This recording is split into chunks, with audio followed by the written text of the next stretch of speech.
Económicos de la Confederación de Cámaras Industriales de México, la CONCAMI. Muy buenas tardes. Muy buenas tardes, gracias por la invitación. José Luis, ¿cuál es el panorama que se vislumbra? Hemos venido escuchando en los últimos días de un posible retorno a semáforo rojo. ¿Qué representaría para la economía mexicana, pues de ser así, de un nuevo cierre de actividades económicas? Digamos que ante la posibilidad de ir a un confinamiento similar al que se vivió en el segundo trimestre del año, evidentemente que eso representaría una recaída para las principales actividades productivas del país, es decir, desde el sector turismo, la parte restaurantera, hasta la actividad productiva, en donde ante todavía una indefinición de cómo sería la colaboración entre los estados para permitir la actividad de los sectores esenciales, pues evidentemente que esto podría provocar que en el 2021, al menos en el inicio, se siguieran presentando tasas negativas de crecimiento. José Luis, se han dicho algunos especialistas en salud que las autoridades han privilegiado la actividad económica por la salud, pero también, ¿qué dirías tú desde la parte empresarial? Precisamente, ¿se podría resistir nuevamente un paro de actividades? A mí me parece que sería muy delicado volver a entrar a un confinamiento similar al del segundo trimestre del año. ¿Por qué? Ya lo vimos. En el punto extremo se perdieron 12 millones de fuentes de ingreso. Las empresas llegaron a reportar caídas hasta de más de 50% en sus ingresos y en este sentido lo observamos no nada más en ese nivel, sino también en toda la economía, esta caída histórica de casi 19% en el segundo trimestre del año. Y evidentemente el problema es que ahora ante un segundo confinamiento, empresas, el propio gobierno, la economía en general llega con mayor debilidad porque todavía no ha tenido tiempo para recuperarse de esta recesión. Precisamente, José Luis, en este aspecto te quiero preguntar cómo vamos a cerrar el año, pues después del cierre de estos meses y prácticamente pues ya tenemos apertura. Sin embargo, ¿cómo se vislumbra que cerremos este 2020? Bueno, pues mañana mismo el INEGI dará a conocer el resultado todavía preliminar de lo que ocurrió en el tercer trimestre del año, una caída que esperamos sea de alrededor de un 8,5%, menor a la del segundo trimestre, pero todavía muy delicado, y desde mi punto de vista el 2020 cerrará, si bien con cierta reactivación, pues en promedio será una caída de alrededor de un 8%, lo cual además se va a traducir en que cerca de 800,000 empleos formales se pierdan y que los empleos que se estén generando normalmente sean alrededor de los 2 salarios mínimos de ingreso y en donde las empresas todavía tendrán que definir realmente las capacidades que tendrán de invertir y de crear empleo para el 2021. José Luis, en este mismo sentido del crecimiento, del desarrollo de las empresas, y si le sumamos esta cuestión de salud, pero también estas aprobaciones que se están dando en Cámara de Diputados, miscelánea fiscal, ley de ingresos, nuevas formas ahora de visitar a los contribuyentes con cámaras y para documentar cosas, que esto se suma, hace un cóctel en contra del desarrollo y del crecimiento. Yo creo que tocas un elemento fundamental. Al final del día me parece que en este momento lo que tendremos que estar trabajando es por generar confianza para invertir, confianza para generar empleo y creo que ahí se tiene que trabajar mucho. Algunas de las medidas fiscales, si bien le van a generar más ingresos al gobierno en un momento que lo necesita, pues pueden ser a costa de crecimiento económico y de que los contribuyentes, sobre todo las empresas, dejen de invertir, y en ese aspecto creo que lo más esencial para los primeros meses del año que entra en realidad será revertir este entorno de incertidumbre y en donde algunas medidas de fiscalización no son lo adecuado, me parece, para contribuir a ese entorno.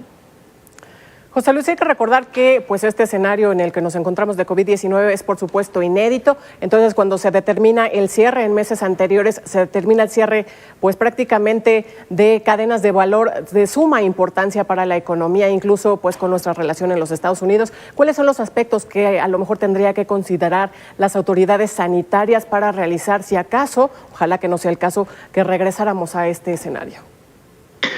Yo creo que el primer aspecto a mencionar es coordinación. Primero, una coordinación a nivel federal, pero también con los gobiernos de los estados y los gobiernos municipales. ¿Por qué? Porque lo que hasta este momento estamos viendo es de que se están manejando distintos semáforos en las entidades del país, y esto puede implicar que empresas que tienen, digamos, actividades en una entidad, puede ser que se vean entorpecidas esas actividades si en otras se detiene el flujo de bienes de personas. Entonces, lo primero que necesitamos es coordinación. Segundo, determinar muy bien cuáles son los sectores estratégicos, las cadenas de valor que son proveedoras de los mismos, asegurar que las vías de comunicación estén libres para que se pueda transitar, y evidentemente me parece sí buscar esquemas de financiamiento. Ahí la banca de desarrollo todavía tiene mucha tarea por hacer, y en ese aspecto, pues al final del día llegar a una mayor colaboración con el sector privado, que es el que a nivel regional además puede determinar cuáles son las necesidades que se tienen para garantizar, yo reitero, mucho el nivel de empleo, que no se vuelvan a perder empleos como en el segundo trimestre del año. José Luis, no es deseable, pero de darse, insistiendo, este cierre, este confinamiento nuevamente, ¿hay algún plan B, un plan C por parte de los industriales? Bueno, al final del día, los industriales, desde antes del COVID-19, hemos estado proponiendo elementos de política industrial. ¿Esto qué es básicamente? Hemos determinado sectores que son estratégicos para que México pueda crecer, para atraer inversiones, y en ese aspecto se seguirían impulsando la propuesta de que estos sectores sean parte de una estrategia de contingencia. Segundo, nos parece fundamental que México genere estos sectores estratégicos alineados a lo que es nuestro principal socio económico, Estados Unidos, para garantizar que las exportaciones no se detengan. Y tercero, atraer inversiones, y ahí es muy importante la confianza. En estos momentos también hay empresas, hay países que están buscando dónde ubicarse para cumplir con las nuevas reglas del TEMEC, y ahí México tendría muchas oportunidades, y se han estado proponiendo esos elementos, y finalmente los industriales han hecho alianza con muchas bancas en el extranjero, con socios en Singapur, en Francia, en Alemania, en España, justamente para tratar de alinear esfuerzos, y en estos momentos con ello inversiones que permitan que México pueda salir más rápidamente de esta situación. José Luis, ¿estarían ustedes buscando reunirse con las autoridades sanitarias o autoridades federales para estos planteamientos? Digamos que en Concamín durante los últimos 2 años, además de propuestas, siempre se ha buscado el diálogo, y justamente con autoridades sanitarias, con las autoridades de Secretaría de Economía, de Secretaría de Hacienda. De hecho, en este momento, en la reunión anual de industriales, la mayoría de estos actores han estado presentes, la propia Secretaría de Relaciones Exteriores, y lo que se busca justamente es generar diálogo para ahí dar propuestas y alternativas. Que definieran actividades esenciales. Eso es. José Luis, por último, de mi parte, entonces, a pesar de todo esto, el escenario pues es optimista, al menos ustedes así lo plantean, con todo lo que han planeado y con todo lo que, con estas alianzas de las que hablas para el TEMEC. ¿Puede ser un escenario optimista para el 2021? Digamos que tratamos de generar un escenario objetivo, sobrio, pero buscando posibilidades. Es decir, se reconoce que estamos viviendo la mayor recesión en los últimos 90 años, eso no se puede ocultar, que en Europa, en Estados Unidos se vive también una situación difícil, pero sobre eso hay que buscar propuestas, hay que buscar opciones, y nos parece que aprovechar el TEMEC, generar en México una mayor atracción de inversiones, y ahí yo volveré a reiterar, generar mayor confianza para que esas inversiones lleguen a los sectores productivos estratégicos, es un elemento esencial que, si bien podría no detener toda la recesión que estamos viviendo, sí ayudaría a salir más rápidamente a través de la generación de empleo. José Luis, por último, también de mi parte, ¿estarían ustedes buscando que se replantearan las actividades esenciales?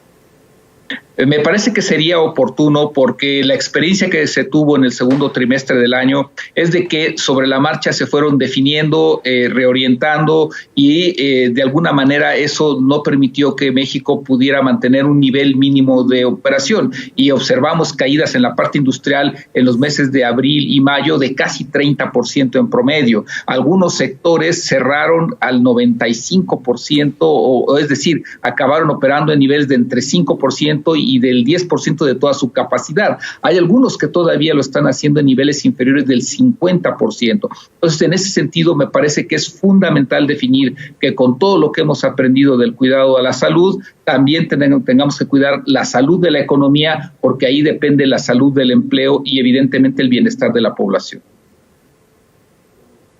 José Luis de la Cruz, presidente de la Comisión de Estudios Económicos de la CONCAMIT. Te agradecemos mucho esta conversación con Mega Noticias TVC. Gracias por la invitación. Muy buena tarde.